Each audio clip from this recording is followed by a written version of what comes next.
Magandang umaga po sa ating lahat. This video nga pala ay yung pinakita ko dati na picture, ang red plum na ginawan ko din to ng markot.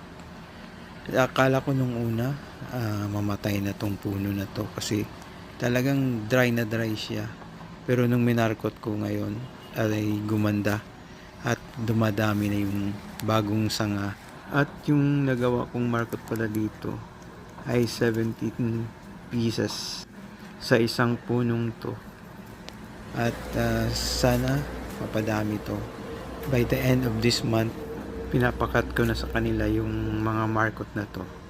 At unahin yung may mga ugat muna para ilipat na sa seed bag.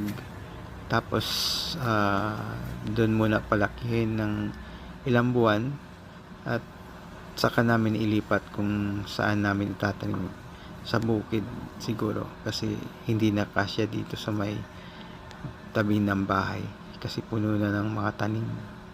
At hanggang dito na lang po ang video na to at maraming salamat sa inyong lahat at have a nice day and God bless to everyone. Thank you.